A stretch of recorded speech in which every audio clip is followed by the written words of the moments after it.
What is up, everyone? If you can hear the laughter in my voice, that is because this is about the 28th time that I've tried to record this video. I kid you not. It started off as a look at the AMA for Classic WoW, and I was going to go deep dive into that, and we're going to go through all the points, and I've got notes written next to me, and then for a closing argument, or closing statement, whatever you want to call it, I was going to put why this and other things have made me so excited for Classic WoW, and why I'm looking forward to playing it, whereas before, I was very much, yeah, okay, I'm going to play Classic WoW, because I'd like to, go back and dive into that, because it was a game I very much enjoyed, but I wasn't on the, oh my god, I get to relive my childhood nostalgia thing, because that moment's gone. I'm an old man now, and I get that bubble, that moment, the people that I played with, my age, all those kind of things made that what it was at the time, and I can't relive that moment. So I want to play it on its own merits rather than the nostalgia side of it.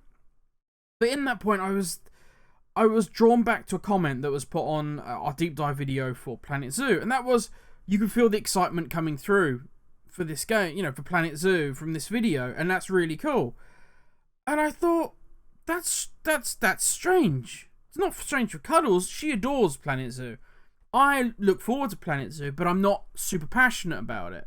So for us to have that enjoyment, and I suddenly realised that it was enjoyment. I actually really enjoyed talking about the game that I don't know that much about. And I enjoy Planet Coaster. But Planet Coaster sits on, you'll all know what I mean when I say it, that Steam list where I'm like, no, am I in the mood to play that? Whereas then I've got that top tier selection of games, which is, I'm always going to play them. And that's not top tier as in terms of quality.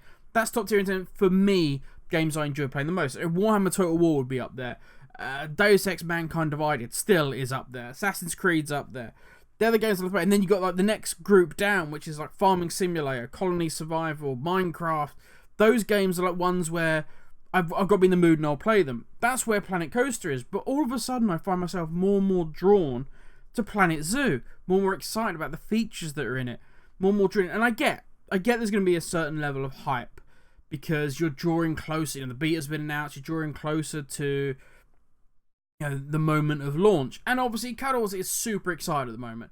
So that all rubs off on you. You get wrapped up in that whirlwind, that hype. A lot of games are made by that. They get wrapped in this hype. They release. People spend millions on them.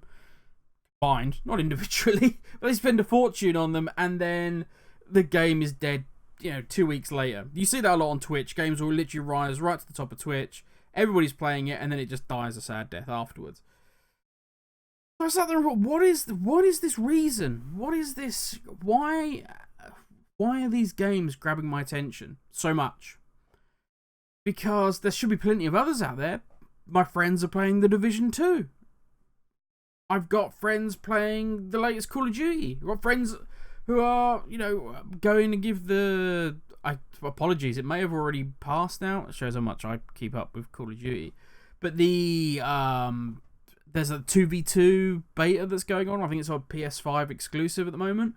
I've got friends that are playing that. But yet, they just don't interest me. And I find myself thinking, why? What is the difference? I mean, especially with the likes of Call of Duty. I used to be a huge Call of Duty fanboy. Massive.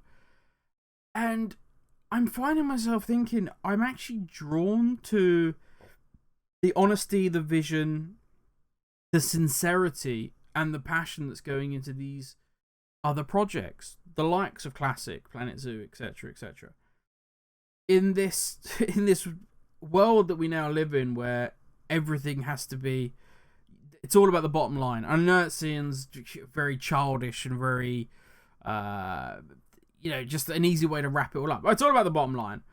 But there is very much this idea that you have to do games of service. Because, one, we have to bring development costs down. Two, if I give you a game of service, well, then you're going to keep paying. So, therefore, I can do the least amount of work for the most amount of money. Now, I'm not saying AAA games do not take a long time to develop, and a lot of time and effort goes into making them. And I'm not saying the people that develop these games are not passionate about them. But you only need to look at the story behind Destiny 2, where Bungie had a vision for that game that was completely cleaved in two by Activision wanting very specific dates for things to drop. We want DLC here. We want things to happen here. We want this, and this. Look at Division 1. It had huge amounts of content cut from it to make DLC. The game, before the game had even launched. So the story was horrific. It was all over the place. Didn't make any sense. And a lot of people said as soon as Fallen King came out, or Fallen Kingdom, apologies, that it all made sense. They're like, oh wow, yeah, it's way better now. Why didn't the game release like this? And the reason is because they cut it.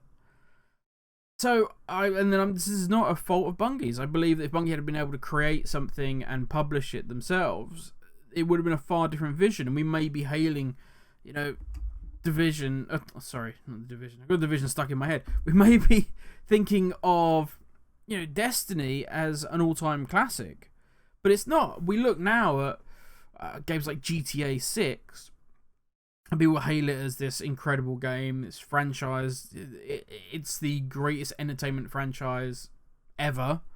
Made more money than anything. And I look at it and I think, I feel sorry for you if this is the GTA that you first got to play. Because I think the story is very, very good. The campaign's good. But it lacks soul. The game was developed for online. And it's designed to make money. Flat out. And I understand, again, the naivety of saying, well, these things are made for money. They all are. Planet Zoo is made to make money. But it is not the driving focus of games like that. When I read the Reddit AMA for Classic WoW, there is a love, there is a passion there for these guys and girls want to create the most authentic experience they can. That's it. That's what drives them. Now, yes, you're going to need a WoW subscription to play this game, but that isn't what drives them. It's not what they're focused on. They're focused on creating an authentic WoW experience.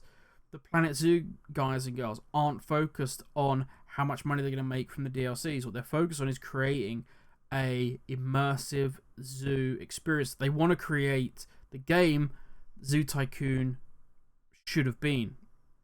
And that comes through, that passion comes through, and all of a sudden you're thinking, yes, I want to be part of this, even if it's not something that originally you were, clamoring for. And I think that's what's so infectious about Planet Zoo. And the streams that I've watched, the people that play it, the people that are part of the communities, it's just passion, absolute undying passion, and that hooks you.